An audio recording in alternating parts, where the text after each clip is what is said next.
kreatif itu timbul karena tekanan ekonomi. Jadi begitu hijrah dari riba gitu, saya pengen usaha tapi nggak punya modal, adanya cuma kertas di rumah, ya itulah.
Berawal dari sampah kertas disulap jadi produk bernilai jual di tangan single mom tangguh asal Jakarta Utara. Heni Naurita, seorang ibu rumah tangga di Koja, pilih banting setir sebagai seorang pengrajin anyaman limbah kertas. Padahal dulunya dia merupakan seorang pegawai bank milik pemerintah.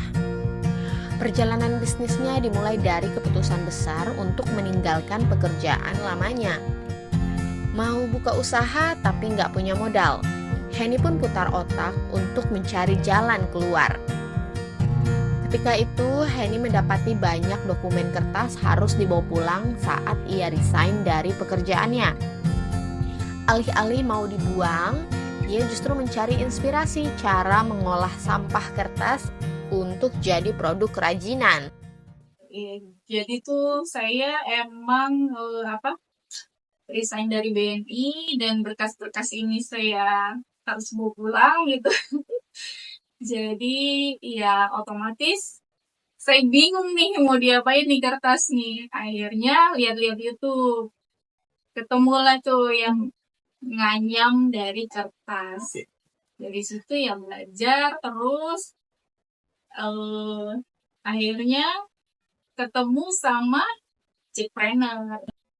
Iya, awal mulanya ya kita belajar nganyam dulu tuh. Bentuknya ya nggak karuan gitu.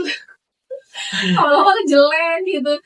Tapi dilatih tiap hari saya produksi. Saya penasaran kok orang-orang bisa bikin bagus gitu. Akhirnya ketemu deh tuh wah celahnya di sini nih, harus begini, harus begini. Suatu ketika Heni nekat mengikuti pameran di Balai Kota DKI Jakarta untuk menjual produk buatannya. Walau produknya masih belum sempurna, ternyata ada loh yang beli. Momen ini yang kemudian menjadi semacam motivasi bagi Heni untuk terus mengembangkan kualitas produk buatannya. Heni makin mantap dalam urusan pemasaran dan distribusi produk semenjak bergabung ke program Jackpreneur besukan Pemprov DKI Jakarta. Dari sini Heni mulai aktif ikut berbagai pameran. Dazafi Craft, nama usaha kerajinan yang dibuat oleh Heni. Dari limbah kertas diolah jadi kerajinan yang unik di tangan Heni lewat proses yang khusus. Mulai dari menganyam sampah kertas, lalu dilapisi dengan lem, pelitur, juga pernis. Lama-kelamaan kertas yang semula lemas jadi bertekstur menyerupai rotan yang kuat. Kata Heni, satu lembar kertas biasanya dibagi menjadi 4 lintingan. Heni biasa menggunakan kertas HVS dan kertas bekas koran. Katanya satu lembar kertas bisa dibagi jadi 4 lintingan. Untuk membuat keranjang kecil saja misalnya, Heni memerlukan sekitar 50 hingga 100 lintingan.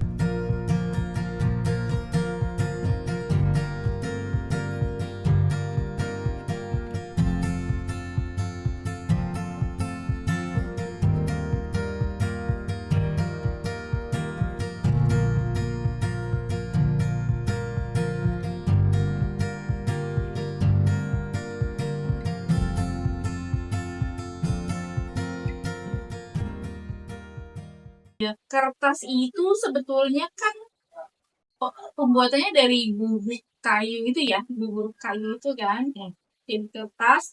Terus ketika kita balikin lagi, eh habis dianyam tuh kan kita lem lem sama dikasih air tuh. Jadi lemnya tuh nyerap tuh sampai ke dalam-dalam.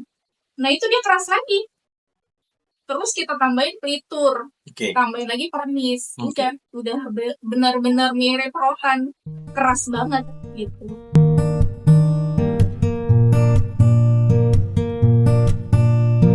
Soal harga, berbagai produk buatan Henny ini dijual mulai dari 10 ribuan. Yang paling mahal, Henny pernah membuat tikar custom seharga 800 ribuan. Produk buatan Henny ini bahkan tak cuma dijual di Jakarta, tapi juga sudah menjangkau pasar di Batam, Lampung, dan juga Dubai. Soal bahan baku, Henny bercerita seringkali diperoleh dari sumbangan orang-orang. Setiap kali ikut pameran, Henny kerap membawa pulang kertas bekas sumbangan dari pengunjung. Ketika dia tahu itu dari kertas, oh kertas saya banyak tuh ya. Saya pulang pameran tuh bawa kertas sampai 200 kilo pernah. Iya. Ini sampah Kak. Waktu itu juga pernah ada di Kelapa Gading, salah satu sekolah bangkrut tutup, bingung buat buang kertasnya. Ya saya ditampung gitu ya. Iya.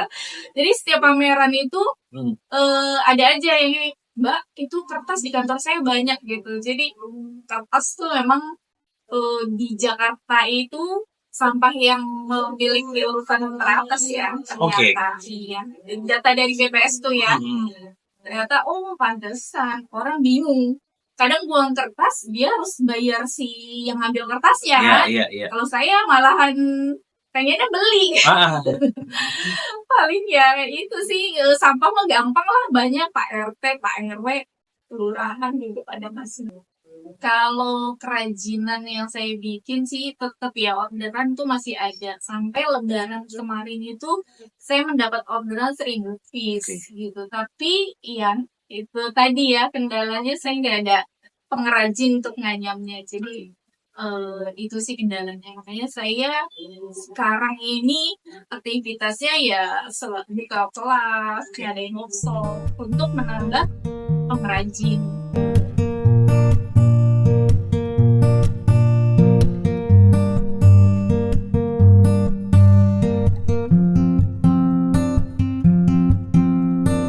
Sejak 2018 hingga hari ini, Dazafi Craft telah membawa berkah yang berkelanjutan bagi Henny. Nama Dazafi sendiri adalah gabungan dari 3 anak yang dibesarkan oleh Henny seorang diri semenjak suaminya meninggal dunia belasan tahun lalu. Dava, Zaki, dan Vito, nama ketiga anak Henny yang dimaknai sebagai doa menciptakan rezeki berlimpah untuk ibunya lewat eksistensi Dazafi Craft. Apa namanya Dazafi Craft tuh dari mana sih asal namanya tuh? Iya. Dazafi itu anak saya. Yang pertama Dava, yang kedua Zaki, yang ketiga Vito. Jadi ya udah saya singkat aja. Dan itu juga kita ikut pelatihannya ya dari Jackpreneur itu ya untuk logo semua itu dari Jackpreneur ya.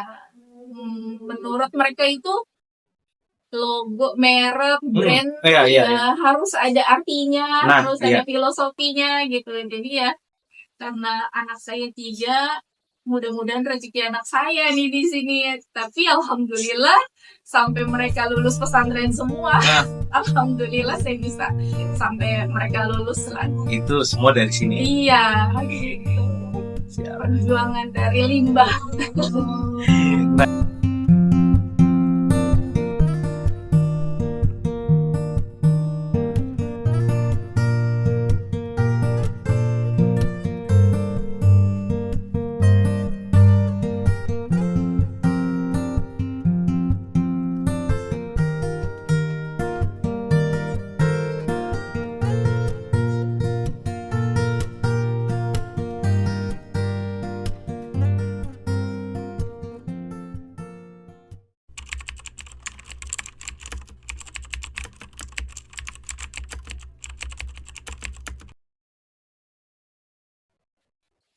Kalau saya dari pribadi saya ya, karena saya udah nyoba usaha tanpa modal, jadi saya berpikir modalnya itu bukan uang. Modalnya itu adalah tekad kita, kemauan kita, sama waktu gitu. Kalau ada uang tapi nggak dikasih waktu, otomatis kan nggak jadi usaha. Tapi kalau kita ada waktu, meluangkan waktu untuk belajar, insya Allah pasti beruntung sih.